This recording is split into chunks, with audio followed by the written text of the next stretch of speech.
Hello everyone, I am भूमिका प्रजापति। ये हमारा नेक्स्ट लेक्चर है एंशिएंट इंडिया में, जो कि है जैनिज्म। हम बुद्धिज़्म से रिलेटेड ऑलरेडी सारी चीज़ें लास्ट लेक्चर में डिस्कस कर चुके हैं, जैसे कि बुद्धिस्ट की इंपॉर्टेंट काउंसिल्स, बुद्धास से रिलेटेड जो भी डॉक्ट्राइंस थी बुद्धिज़्म से रिलेटेड उन्हें देख चुके हैं हम लोग। इसके अलावा जो स्कूल्स ऑफ बुद्धिज़्म थे उन्हें भी डिस्कस कर चुके हैं। सिमिलरली आज के लेक्चर में हम लोग जैनिज्म से रिलेटेड इंपॉर्टेंट काउंसिल्स, उनकी डॉक्ट्राइंस को डिस्कस करेंगे। तो बिल्कुल बेसिक से हम लोग स्टार्ट करेंगे। So without wasting any time हमारा आज का लेक्चर हम लोग स्टार्ट करते हैं। सो देखो, जैनिज्म और बुद्धिज्म दोनों का ही राइज 6th सेंचुरी बीसी में हुआ था। दोनों के ओरिजिन के जो कॉज है वो सेम है, जो कि हम लास्ट लेक्चर में डिटेल में डिस्कस कर चुके हैं। बट एक जो सबसे कॉमन कॉज माना जाता है इन दोनों रिलीजन के राइज होने का, वो था कि जो वर्ण सिस्टम है उसमें काफ़ी ज़्यादा रिजिडिटी आ गई थी, और जो ब्राह्मण्स है उनकी डोमिनेंस, उनकी सुप्रीमेसी सोसाइटी में काफ़ी ज़्यादा बढ़ गई थी। इन्हीं चीज़ों को देखते हुए जैनिज्म एंड बुद्धिज़्म का अराउंड 6th सेंचुरी बीसी में राइज देखने को मिला था, जो लोगों को ये बताना चाहते थे कि एक्सट्रीम वेज, या आपको सिर्फ संस्कृत पता होना ज़रूरी नहीं है अगर आपको मोक्ष की प्राप्ति करनी है। आप नॉर्मल लोकल लैंग्वेज, जैसे कि बुद्धिज़्म में पाली लैंग्वेज को यूज़ किया था लोगों तक अपनी नॉलेज पहुंचाने के लिए, एंड जैनिज्म में प्राकृत लैंग्वेज को यूज़ किया था। तो यहाँ पर ये समझाने की कोशिश की गई थी कि सिर्फ संस्कृत पता होना, या सिर्फ ब्राह्मण्स जो आपको सेक्रीफाइस एंड रिचुअल्स बता रहे उसे फॉलो करके आप साल्वेशन अटेन नहीं कर सकते हो। उसके अलावा भी बहुत सारे रास्ते हैं जो हम लोग आपको बताएंगे, that is Jainism and Buddhism में बताए गए कि आप इन्हें फॉलो करके भी क्या कर सकते हैं, मोक्ष या साल्वेशन को क्या कर सकते हैं, अटेन कर सकते हैं। क्लियर? तो अब हम स्टार्ट करते हैं। जैनिज्म का prominence around 6th century BC में देखने को मिल रहा है, जब लॉर्ड महावीर ने इस रिलीजन को क्या करना शुरू करा था, प्रोपोगेट करना शुरू करा था। The word Jain word Jina word से ड्राइव है, एंड जीना का लिटरल मतलब होता है द कॉन्कर, जिसने सब कुछ जीत लिया है। क्लियर? सो जैन कौन से वर्ड से ड्राइव्ड है? जीना से ड्राइव्ड है, एंड जीना का मतलब क्या होता है? कॉन्कर। जैन रिलीजन में 24 तीर्थंकार थे। ठीक है, इसके बारे में थोड़ा बता देती हूँ कि जैनिज्म में क्या है। जैनिज्म के जो फॉलोअर्स हैं उन फॉलोअर्स को जैनास कहा जाता है, और इन जैनास के अकॉर्डिंग महावीर स्वामी जो है वो सबसे इम्पॉर्टेंट रिलीजियस टीचर थे। सो जैनिज्म में जो रिलीजियस टीचर्स होते हैं उन्हें तीर्थंकार्स कहा जाता था, जो जैन धर्म को आगे क्या कर रहे, प्रोपोगेट करे, लोगों तक पहुंचा रहे। तो जैनिज्म में रिलीजियस टीचर्स को क्या कहा जाता है? तीर्थंकार कहा जाता है। और जो फॉलोअर्स है जैनिज्म के, जो जैनाज है, उन्होंने महावीर स्वामी को सबसे इम्पॉर्टेंट रिलीजियस टीचर बताया। ठीक है, सो पूरे जैनिज्म में टोटल 24 तीर्थंकार हुए। आपको पूरे 24 तीर्थंकार याद नहीं रखने, एग्जाम में जितने पूछे जाते वो मैं आगे आप लोगों को बता दूंगी। क्लियर? सो जो ये 24 तीर्थंकार थे जैनिज्म में, उसमें से फर्स्ट तीर्थंकार थे वो थे ऋषभनाथ, जिन्हें ऋषभदेव के नाम से भी जाना जाता है। 23rd तीर्थंकार थे पार्श्वनाथ, जिनका जन्म वाराणसी में हुआ था। एंड 24th तीर्थंकार जो लास्ट थे वो थे वर्धमान महावीर स्वामी, जिनकी पूरी लाइफ को हम डिटेल में देखेंगे कि उनका जन्म कहाँ पर हुआ था, मृत्यु कहाँ हुई थी, इनको नॉलेज कब अटेन हुआ था, ये सारी चीज़ें अभी हम आगे डिटेल में देखेंगे। Clear? Plus the doctrine of Jaina is older than Buddhist doctrine. ये चीज़ भी याद रखना कि जो जैन डॉक्ट्राइन है वो बुद्धिस्ट डॉक्ट्राइन से काफ़ी ज़्यादा पुरानी है। ठीक है, आगे बढ़ते हैं हम लोग। अब एज आई सेड कि हम वर्धमान महावीर स्वामी की पूरे लाइफ की डिटेल हम लोग देखेंगे। तो जो वर्धमान महावीर स्वामी थे ये 24th एंड लास्ट तीर्थंकार थे जैनिज्म में। इनको जीना भी कहा जाता था। जैसे कि हमने जब बुद्धिज़्म पढ़ा था, तो बुद्धिज़्म में जब गौतम बुद्ध को ज्ञान की प्राप्ति हुई थी, ठीक है, व्हेन ही गॉट एनलाइटन, तो वहाँ पर एक वर्ड यूज़ किया गया था, निर्वाण। ठीक है, सिमिलरली जब महावीर स्वामी को ज्ञान की प्राप्ति हुई थी, जब उन्होंने इनफाइनाइट नॉलेज अटेन करी थी, तो उनके लिए एक वर्ड यूज़ करा गया था, दैट इज़ जीना। और जीना का मतलब मैं ऑलरेडी बता चुकी हूँ, द कॉन्करर, जिन्होंने सब कुछ जीत लिया है। Clear? So the meaning of Jina is a victor or the conqueror, the one who attend infinite language and now can help others. ठीक है, अब इन्होंने तो इनफाइनाइट लैंग्वेज अटेन कर ली है, अब ये दूसरों की भी मदद करेंगे मोक्ष प्राप्ति में। Clear? So the one who attain infinite language now can help others to attain liberation from the cycle of rebirth, जिसको हम मोक्ष कहते हैं। इसके अलावा वर्धमान महावीर स्वामी जो हैं उनको महावीर के नाम से भी जाना जाता है। महावीर का लिटरल मतलब ही होता है, महा मतलब ग्रेट और वीर मतलब हीरो, राइट? तो जिसे हम द ग्रेट हीरो के नाम से भी जानते हैं। He was also known as Jitendra. Jitendra मतलब एक ऐसा इंसान जिसने अपने सभी इनर डिज़ायर्स को क्या कर लिया है, कॉन्कर कर लिया है। और उनको अरिहंत के नाम से भी जाना जाता है, विच मीन्स वर्दी। क्लियर। तो यहाँ पर अगर मैं वर्धमान के तौर पे आपको बताना चाहूँ तो इनको एक तो महावीर के नाम से जाना जाता है, एक जितेंद्र के नाम से जाना जाता है और तीसरा अरिहंत के नाम से जाना जाता है। महावीर मतलब द ग्रेट हीरो, जितेंद्र मतलब one who conquered his inner desires, and Arihant मतलब द वन हु इज वर्दी, ठीक है, जिसका एग्जिस्टेंस ही काफ़ी है, वर्दी है। इसके अलावा ही पजेस्ड अवधि ज्ञान, ठीक है, इन्होंने अवधि ज्ञान पजेस कर रखा था, जिसको आप सुपर ह्यूमन इंसाइट कह सकते हो या कॉग्निशन कह सकते हो। इसके बाद Mahavir was a contemporary of Buddha and was born in 599 BC in a village name Kundagram. जैसे कि अब यहाँ पर आपको क्या करना है, आप कंपेयर करते हुए चलो। अच्छा कि जैसे कि महावीर स्वामी का जन्म 599 BC में हुआ था, कुंडग्राम विलेज में हुआ था। तो गौतम बुद्ध का कहाँ हुआ था, तो गौतम बुद्ध का लुम्बिनी में हुआ था। कौन से साल में हुआ था, तो ये सारी चीज़ें आप लोगों को क्या करनी है, कंपेयर करते हुए चलनी है। इनफैक्ट आप एक टेब्यूलर फॉर्म में ये सारी चीज़ें बना के लिख लेना, ताकि आप लोगों को जब आप प्रीलिम्स की तैयारी कर रहे हो तो आपके पास आगे पूरा एक टेब्यूलर फॉर्म में चीज़ें और आपको सिर्फ देखना है इनका जन्म, महावीर स्वामी का जन्म यहाँ पर हुआ था, गौतम बुद्ध का यहाँ पर हुआ था, इस ईयर में हुआ था, इनका इस ईयर में हुआ था। तो इस तरीके से कंपेयर करते हुए पूरा टेब्यूलर फॉर्म में आप लोग लिख लेना। Clear. Plus he was born in a Kshatriya clan. उनके जो फादर थे जिनका नाम था सिद्धार्थ, वो ज्ञानत्रिज्ञ क्लैन के क्या थे, चीफ थे। एंड उनकी मदर जो थी उनका नाम था त्रिशला, जो कि लिच्छावी किंग चेटक की क्या थी, सिस्टर थी। बाद में महावीर स्वामी की शादी होती है, उनकी वाइफ का नाम था यशोदा, उनसे उनकी एक बेटी होती है जिसका नाम था प्रियदर्शना। अब मैंने क्या कहा था कि जिस तरीके से जब गौतम बुद्ध को ज्ञान की प्राप्ति हुई थी तो वहाँ पर एक टर्म यूज़ किया गया था जिसे निर्वाण कहा जाता है। तो जब महावीर स्वामी को ज्ञान की प्राप्ति हुई थी तो उसे केवल्य कहा जाता है या फिर केवल्य ज्ञान कहा जाता है। क्लियर। इनको ज्ञान की प्राप्ति कौन से एज में हुई थी, तो 42 ईयर्स के जब ये थे तब हुई थी। और कहाँ पर हुई थी, तो ऋजुपालिका रिवर के बैंक के किनारे उनको ज्ञान की प्राप्ति हुई थी। किसको, महावीर स्वामी को। इसके बाद eight as of 72 Mahavir Swami की डेथ हो जाती है। ही बिकेम अ सिद्धा एट एज ऑफ 72। 527 BC में इनकी डेथ होती है पावापुरी नियर पटना। ठीक है, आगे देख लेते हैं। अब यहाँ पर लाइफ ऑफ महावीर, जैसे कि उनके फादर का नाम था सिद्धार्थ, उनकी मदर का नाम था त्रिशला, जो कि लिच्छावी किंग चेटक की सिस्टर थी। फिर इन दोनों से उनका सुपुत्र होता है जिनको महावीर स्वामी के नाम से जाना जाता है। फिर इनकी शादी करवाई जाती है यशोदा से।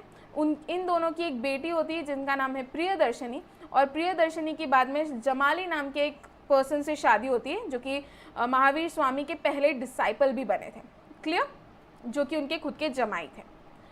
अब एज आई सेड कि 24 तीर्थंकार हैं, हर तीर्थंकार को ना एक सिंबल दिया गया है और वो सिंबल आपके एग्जाम पॉइंट ऑफ व्यू से इंपॉर्टेंट है।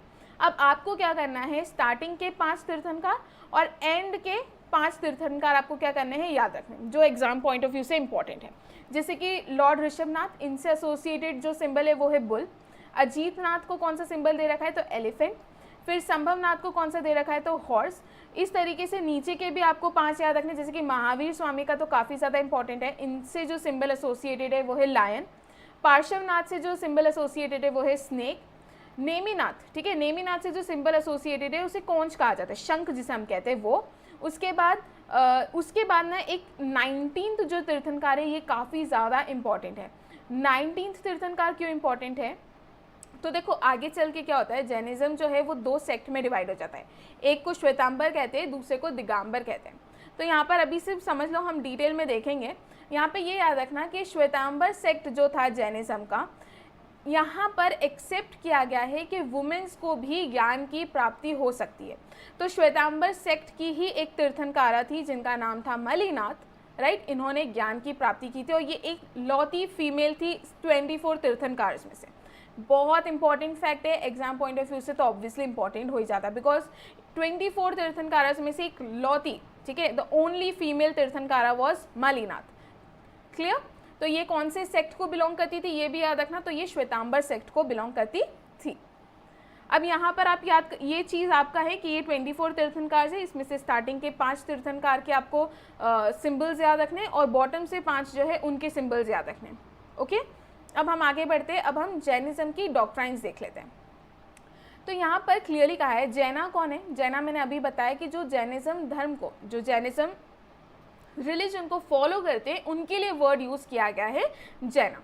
तो यहाँ पे क्लियरली कहा है कि जो जैना है उनको 3 ज्वेल्स को क्या करना है, फॉलो करना है, जिसे जैनिज्म में 3 रत्नास भी कहा जाते हैं। तो वो कौन से 3 रत्नास है जो जैनिज्म में, या जो जैनास है, जो फॉलोवर्स है जैनिज्म के, उनको फॉलो करना है ताकि वो लोग सोल से लिबरेशन पा सके, ठीक है, so that they can achieve the liberation of the soul.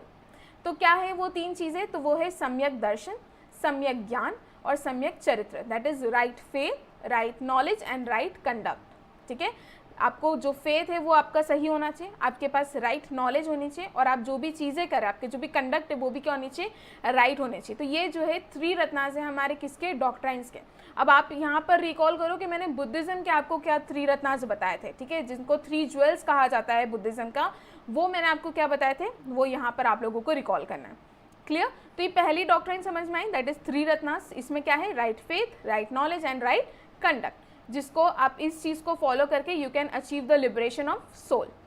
आगे देखते हैं दिगंबर एंड श्वेतांबर सेक्ट के बारे में। सो बेसिकली एक स्टोरी है, वो सुना देती हूँ। मगध वाला जो रीजन है, यहाँ पर अराउंड कई सालों पहले मगध में 12 साल के लिए फेमाइन आया था। क्लियर, मगध में कई सालों पहले 12 साल के लिए क्या आया था, फेमाइन आया था। तो यहाँ पर उस समय जो मगध में रूल कर रहे थे वो थे चंद्रगुप्त मौर्य, राइट। चंद्रगुप्त मौर्य जो कि जैनिज्म के फॉलोवर थे, जैन धर्म को फॉलो कर रहे थे। तो वहाँ पर ऑब्वियसली वहाँ पर जो बहुत सारे जैनिज्म जो है, जो जैन को फॉलो कर रहे होंगे, बहुत सारे मॉन्क्स वहाँ पर रह रहे होंगे। सो व्हाट हैपेंड, जब मगध में फेमाइन आया तो 2 सेक्ट में, ठीक है, जैन फॉलोवर्स 2 पार्ट में डिवाइड हो गया। एक वो लोग थे जो मगध में ही रुके, और एक वो लोग थे जो मगध छोड़कर साउथ इंडिया चले गए। ठीक है, तो जो लोग मगध छोड़कर साउथ इंडिया गए थे, उनके साथ जो है चंद्रगुप्त मौर्य भी वहीं उनके साथ चले गए थे। क्लियर। तो यहाँ पर क्या हुआ, तो जो लोग मगध छोड़ के गए वो भद्रबाहु की लीडरशिप में गए थे। ठीक है, और ये लेटर ऑन बाद में जाके क्या कहलाए, ये दिगंबरास कहलाए। और वो लोग जो मगध में ही रुके वो किसकी लीडरशिप में रुके थे, तो वो स्थलबाहु की लीडरशिप में रुके थे। और ये लोग आगे चल के कौन सा सेक्ट कहलाए, तो ये लोग श्वेतांबर सेक्ट कहलाए। एक और बात मैं फिर से आप लोगों को बता देती हूँ, जब मगध में फेमाइन आया तो वो ऑलमोस्ट 12 साल के लिए फेमाइन रहा था। तो क्या हुआ कि वहाँ पर जो जैन फॉलोअर्स थे, जो जैनिज्म के लोग थे, जो मॉन्क्स थे, वो 2 पार्ट्स में डिवाइड हो गए। एक वो लोग थे जिन्होंने ये डिसाइड करा कि भले ही फेमाइन आया हुआ है पर हम लोग मगध में रुकेंगे। दूसरे वो थे कि जिनको लगा कि फेमाइन आ गया, हमें यहाँ से चले जाना चाहिए, और वो साउथ इंडिया चले गए। वो दूसरा सेक्ट था। तो वो जो वहीं पर रुका था वो थे श्वेतांबर।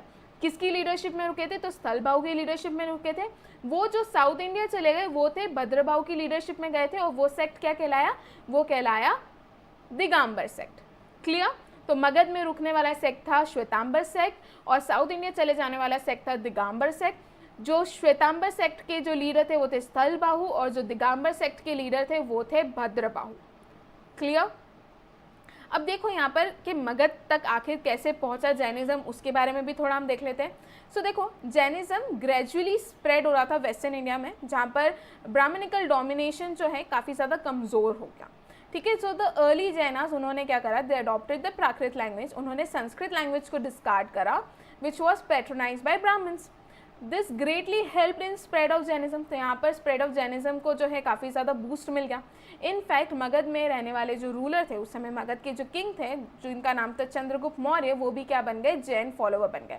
इन्होंने ऐसे ही सेट कि एक सेक्ट जो मगध में रुका था और एक जो साउथ इंडिया चले गया था, जो कि भद्रबाहु की लीडरशिप में गया था। तो भद्रबाहु के साथ चंद्रगुप्त मौर्य भी कहाँ चले गए थे, साउथ इंडिया जो है चले गए थे।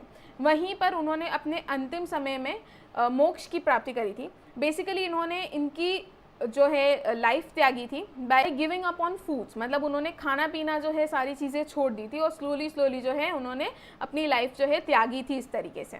क्लियर। इसके बाद the great famine that occurred in Magadha and lasted for about 12 years to protect themselves, बहुत सारे Jain followers under the leadership of Bhadrabahu वो कहाँ चले गए, साउथ में चले गए। वहाँ पर उन्होंने जैनिज्म को स्प्रेड करना शुरू करा। तो जो भद्रबाहु के फॉलोअर्स थे उनको क्या कहा जाता है, उनको दिगंबर्स कहा जाता है। और जो भद्रबाहु के साथ नहीं गए थे, जो वहीं पर जिन्होंने रहना प्रेफर करा, उनको श्वेतांबर कहा जाता है और वो किसकी लीडरशिप में थे, तो वो स्थलबाहु की लीडरशिप में थे। तो एक बार थोड़ा सा आपको ढंग से समझाना चाहूँ तो यहाँ पर फेमाइन आया है मगध में, कुछ लोगों ने डिसाइड करा है कि वो मगध में ही रहेंगे, वो किसकी लीडरशिप में रहे, तो वो स्थलबाहु की लीडरशिप में उन्होंने डिसाइड करा कि वो मगध में ही रहेंगे। वो लोग जिन्होंने डिसाइड करा कि वो साउथ इंडिया चले जाएंगे, वो भद्रबाहु की लीडरशिप में चले गए। क्लियर? अब स्थलबाहु की लीडरशिप में जो लोग रुके थे उनको श्वेतांबर कहते हैं, जो वाइट कपड़े पहनने लगे, और जो भद्रबाहु की लीडरशिप में साउथ इंडिया चले गए उनको दिगंबर कहते हैं। ठीक है, उस सेक्ट को क्या कहा जाता है, दिगंबर सेक्ट। क्लियर? अब हम यहाँ पे लिटरल वे में आप पूरा जो है उसके डिफरेंसेस देख सकते हैं।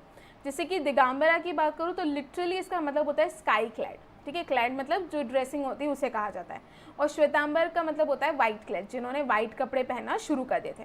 यहाँ पर the practice of nudity is accepted, यहाँ पर the practice of nudity is denied, क्योंकि इन लोगों ने क्या करना शुरू कर दिया, वाइट कपड़े पहनना शुरू कर दिए। इसके अलावा द फॉलोवर्स ऑफ, ये लोग कौन थे, दिगंबर सेक्ट के लोग कौन थे, ये भद्रबाहु के फॉलोवर्स थे, एंड श्वेतांबर सेक्ट के कौन थे, ये स्थलबाहु के फॉलोवर्स थे। यहाँ पर the Jinahood of women is denied. ठीक है, ऐसा ही सेट कि जो 24 तीर्थंकार थे उसमें से जो 19th तीर्थंकार थी वो एक फीमेल थी और वो श्वेतांबर सेक्ट की थी। तो यहाँ से क्लियरली पता चल रहा है the Jinahood of women is acknowledged. Clear? Hunger, thirst, sleep, fear are not accepted in path of enlightenment. और यहाँ पर श्वेतांबर्स में फूड को अलाउ कर रखा है कि अगर आप एनलाइटन होना चाहते हैं तो food is allowed in pursuit of enlightenment. इसके अलावा दिगंबर जैन्स दे believe that Mahavir never married. ठीक है, दिगंबर्स का मानना था कि महावीर स्वामी ने कभी शादी नहीं करी थी, where Shvetambar they believe that Mahavir married Yashoda, हुई थी शादी, तो ये लोग उस चीज़ को एक्सेप्ट कर रहे थे। प्लस दिगंबर में the word Purana is use for the hagiography. ठीक है, बेसिकली जो भी संत लोग होते हैं उनकी जो बायोग्राफीज होती है उसको हैगियोग्राफी कहा जाता है। तो दिगंबर सेक्ट के लिए वर्ड यूज़ किया गया है पुराण, और श्वेतांबर सेक्ट के लिए वर्ड यूज़ कर रखा है चरित। ठीक है, तो ये दोनों चीज़ें भी क्या है, एग्जाम पॉइंट ऑफ व्यू से इंपॉर्टेंट है। बेसिकली पूरा टेबल आप लोगों के लिए इंपॉर्टेंट है। आगे बढ़ते हैं हम लोग। अब क्योंकि हम लोग डॉक्ट्राइन्स देख रहे थे तो हमने त्रिरत्न देख लिया। इसके अलावा दो और इम्पॉर्टेंट डॉक्ट्राइन्स है, एक है अनेकांतवाद और दूसरा है स्यादवाद। ठीक है, वन बाय वन हम लोग देख लेते हैं।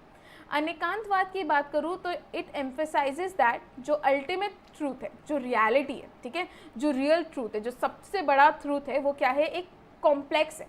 ठीक है, वो लोगों की समझ में नहीं आता, वो काफ़ी ज़्यादा कॉम्प्लेक्स है और उसके काफ़ी अलग अलग जो है एस्पेक्ट्स है, जिसको हम थियोरी ऑफ प्लूरैलिटी भी कहते हैं। तो अनेकांतवाद क्या कह रहा है, it basically it emphasize the ultimate truth, और जो रियलिटी है वो क्या है, काफ़ी ज़्यादा कॉम्प्लेक्स है, ये एम्फेसाइज कर रहा है अनेकांतवाद। और ये कह रहा है कि ये जो रियलिटी है उसके मल्टीपल एस्पेक्ट्स हैं। ठीक है, मल्टीपल एस्पेक्ट्स है और उन सभी एस्पेक्ट्स को क्या किया गया है, साइमल्टेनियसली आपको उन सभी एस्पेक्ट्स में एक्सेप्टेंस देखने को मिल रही है।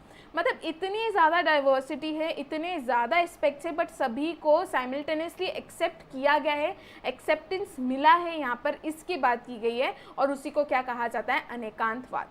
एक और बार बता देती हूँ, ये थियोरी ये कहती है कि यहाँ पर अल्टीमेट ट्रूथ या जो रियलिटी है उस पर एम्फेसाइज किया गया है और ये कहा गया है कि ये जो रियलिटी है काफ़ी ज़्यादा कॉम्प्लेक्स है और इसके बहुत सारे एस्पेक्ट्स हैं। और यहाँ पर ये बताया गया है कि ये जो अलग अलग, ये जो डाइवर्सिटी है, ये ट्रूथ्स में जो अलग अलग आपको एस्पेक्ट्स देखने को मिल रहे हैं, इसको एक्सेप्टेंस भी मिला गया है।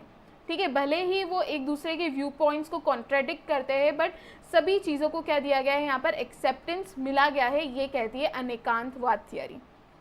क्लियर? एक बार पढ़ लेते हैं।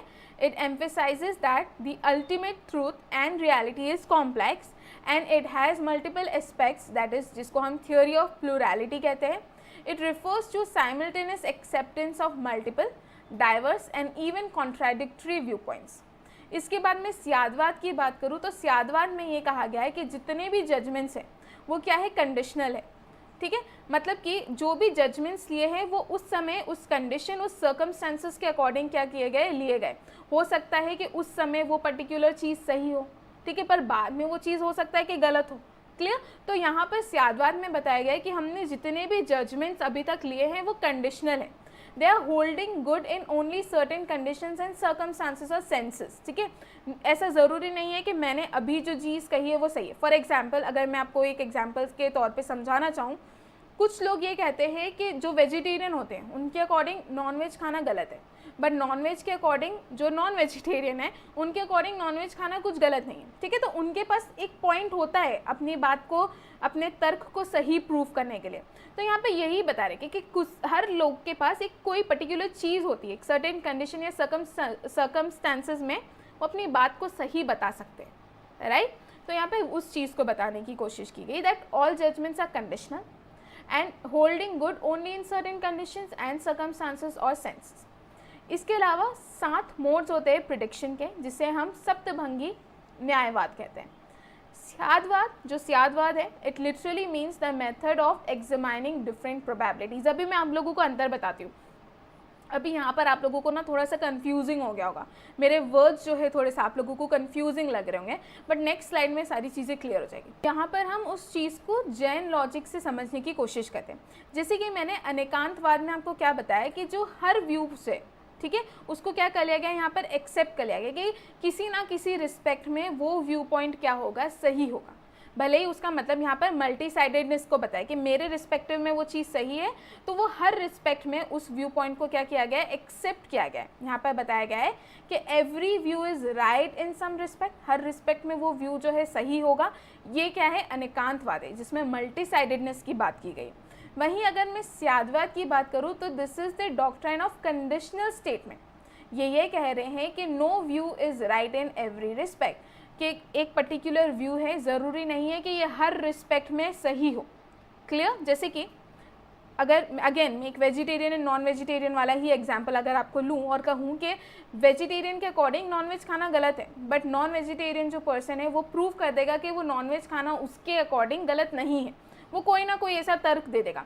जैसे कि कुछ लोगों का मानना है कि भगवान एग्जिस्ट नहीं करते, वहीं कुछ लोग प्रूव कर देंगे कि भगवान एग्जिस्ट करते हैं। क्लियर। तो यहाँ पर ये बताया गया है कि no view is right in every respect, क्योंकि 7 कंडीशनल प्रिडिकेशंस जो है यहाँ पर आप देख सकते हो। रिलेटिवली कोई चीज़ एग्जिस्ट करे, जैसे कि फॉर एग्जांपल गॉड, किसी के अकॉर्डिंग भगवान एग्जिस्ट करे, रिलेटिवली किसी के अकॉर्डिंग भगवान एग्जिस्ट नहीं करते हैं। क्लियर। रिलेटिवली वो दोनों ही चीज़ें शायद एग्जिस्ट भी कर रही है और ना एग्जिस्ट भी कर रही हो। तो ये वो 7 कंडीशनल प्रिडिकेशंस है जो बताए गए, ठीक है। रिलेटिवली एक चीज़ जो है इट इज़ इनडिस्क्राइबल, ठीक है, but relatively the thing is existent and is indescribable. Relatively a thing is existent and is indescribable. Relatively a thing is existent, non existent and indescribable. तो ये चीज़ें हैं, ये 7 कंडीशनल प्रिडिकेशंस है जो आपको स्यादवाद में देखने को मिलते हैं। क्लियर। आई होप यहाँ पर आप लोगों को कोई कन्फ्यूजन नहीं हुआ होगा। अगर समझ में नहीं आया है तो दोबारा लेक्चर को पीछे जाकर सुन लीजिएगा, राइट। आगे बढ़ते हैं, अब हम 5 डॉक्ट्राइन्स देख लेते हैं जैनिज्म। जैनिज्म के 5 डॉक्ट्राइन्स है, इंपॉर्टेंट है। इसमें कहा गया है अहिंसा, सत्य, अस्तेय, अपरिग्रह और ब्रह्मचर्य को फॉलो करने के लिए। अहिंसा मतलब कि कभी भी हिंसा ना करें, सत्य मतलब हमेशा सच बोले, अस्तेय मतलब चोरी ना करें, अपरिग्रह मतलब कि प्रॉपर्टीज़ को बिना मतलब के एक्वायर ना करें, और ब्रह्मचर्य मतलब चेस्टिटी जो है इसे फॉलो करें। क्लियर। तो यहाँ पर ये 5 डॉक्ट्राइन्स है जैनिज्म के, वो आप लोगों को याद रखने हैं। Jain council as I said very important. तो जैन काउंसिल सिर्फ 2 हुई थी, जैसे कि बुद्धिस्ट काउंसिल की बात करें तो 4 हुई थी। क्लियर। बट जैन सिर्फ 2 काउंसिल्स हुई थी, और इन जैन काउंसिल्स के सिर्फ एक आउटकम जो है सिर्फ ये थे कि यहाँ पर जैनिज्म से रिलेटेड जो बुक्स है उनको कंपाइल किया गया था। जैसे कि हम देख लेते हैं कि फर्स्ट काउंसिल 300 BC में हुई थी, पाटलिपुत्र में हुई थी, और इसके चेयरपर्सन कौन थे, तो इसके चेयरपर्सन थे स्थूलभाऊ। पेट्रॉन कौन थे, तो चंद्रगुप्त मौर्य। यहाँ पर क्या हुआ था, 12 अंगास का कंपाइलेशन हुआ था। बेसिकली जैन्स का लिटरेचर को अंगास कहा जाता है। उसके बाद 512 AD में वल्लभी में हुआ था सेकेंड जैन काउंसिल। देवार्दिगानी जो है ये चेयरपर्सन थे सेकेंड जैन काउंसिल के। यहाँ पर फाइनल कंपाइलेशन जो है 12 अंगास और 12 उपअंगास का देखने को मिलता है। अब आ जाते हैं हम लोग इम्पॉर्टेंट जैन लिटरेचर और इनके स्कॉलर्स के ऊपर। क्लियर। So the canonical Jain literature is claimed to have started from Adinath, ठीक है, जिनको हम ऋषभनाथ भी कहते हैं, जो पहले तीर्थंकार थे, जिनको ऋषभ देव के नाम से भी जाना जाता है। क्लियर। तो जो भी कैनोनिकल जैन लिटरेचर है वो कहा जाता है कि आदिनाथ के टाइम से या ऋषभनाथ के टाइम से ही स्टार्ट हो गया था। इसके बाद the teachings of Tirthankaras before Mahavir, उसे पूर्वा कहा जाता है। तो महावीर स्वामी के पहले जितने भी तीर्थंकरस थे उनकी जो भी टीचिंग्स थी उनको पूर्वा कहा जाता था। ठीक है, क्या याद रखना है आपको, टोटल 24 तीर्थंकरस थे, तो इसमें से 23 तीर्थंकरस की जितनी भी टीचिंग थी स्टार्टिंग के 23 उनको पूर्वा कहा जाता था, और मतलब महावीर स्वामी के पहले जितने भी तीर्थंकरस की टीचिंग को पूर्वा कहा जाता था। Am I clear. आगे जैन लिटरेचर, इसे जैन आगम कहा जाता है। ये कैनोनिकल टेक्स्ट है जो कि महावीर की टीचिंग के ऊपर बेस्ड है। Clear. These Agamas are further divided into Angas, Mula Sutra, Upangas, प्रकीर्णक सूत्र, छेदा सूत्र एंड उलिका सूत्र। इसमें से सबसे ज़्यादा आप लोगों को कल्प सूत्र याद रखना है जो कि भद्रबाहु ने लिखा था, जिसमें आपको जैन तीर्थंकरस की क्या देखने को मिल जाएगी, बायोग्राफीज देखने को मिल जाएगी। और जैन लिटरेचर जो है ये मेनली प्राकृत लैंग्वेज में लिखा गया है। ठीक है, तो ये कुछ इंपॉर्टेंट जैन लिटरेचर और इनके स्कॉलर्स के बारे में इंफॉर्मेशन थी। बाकी जैन लिटरेचर से और भी जो इंपॉर्टेंट चीज़ें हैं हमने लिटरेरी सोर्सेज में डिस्कस कर ली थी। क्लियर। अब यहाँ पर हमारा ख़त्म होता है जैनिज़्म। अब क्योंकि हमने बुद्धिज़्म और जैनिज़्म दोनों ही पढ़ लिया है, तो यहाँ पर हम इनसे रिलेटेड कुछ MCQs जो प्रैक्टिस क्वेश्चन है आप लोग इसे अटेम्प्ट करेंगे। मैं क्वेश्चंस एक बार पढ़ देती हूँ। Where has the world largest monolithic statue of Buddha has been installed. ठीक है, गौतम बुद्ध का सबसे बड़ा मोनोलिथिक स्टैच्यू कहाँ पर, यहाँ पर वर्ड को याद रखना, मैंने यहाँ पर वर्ल्ड में पूछा है। क्लियर। इसके बाद बुद्धा जो है वर्ड है, इसका मतलब क्या है, द एनलाइटेंड वन और द रिलीजियस प्रीचर और द जीनियस द पावरफुल, क्या मतलब है यहाँ पर बुद्ध का मतलब। Who was the first founder of Shvetambara creed during the first partition, यहाँ पर फाउंडर पूछा गया है श्वेतांबर सेक्ट का। उसके बाद यहाँ पर मैच द फॉलोइंग, आपको इस तरफ अभिधम पिटक, सुत पिटक, विनय पिटक और ये सारे चीज़ दिख रहे हैं, और यहाँ पर इनके कुछ एक्सप्लेनेशंस दिख रहे हैं। ठीक है, तो इसमें से करेक्ट क्या है यहाँ पर आपको मैच करना है। और समाधि मरण is related to which philosophy. ठीक है, समाधि मरण ये कौन सी फिलोसफी से जुड़ा हुआ है, ये चीज़ भी आप लोगों को बतानी है। सो यहाँ पर ख़त्म करते हैं हमारा आज का लेक्चर। आई होप सारी चीज़ें समझ में आई होगी एंड कोई डाउट नहीं होगा। एंड अगर डॉक्ट्राइन्स में आप लोगों को थोड़ा सा कन्फ्यूजन हो रहा है या मेरी थोड़ी सी स्पीड तेज़ हो गई हो, तो प्लीज़ एक बार पीछे जाके फिर से उसको देख लेना। क्लियर। सो यहाँ पर आज का लेक्चर हम लोग ख़त्म करते हैं। थैंक यू सो मच, मिलते हैं नेक्स्ट लेक्चर में।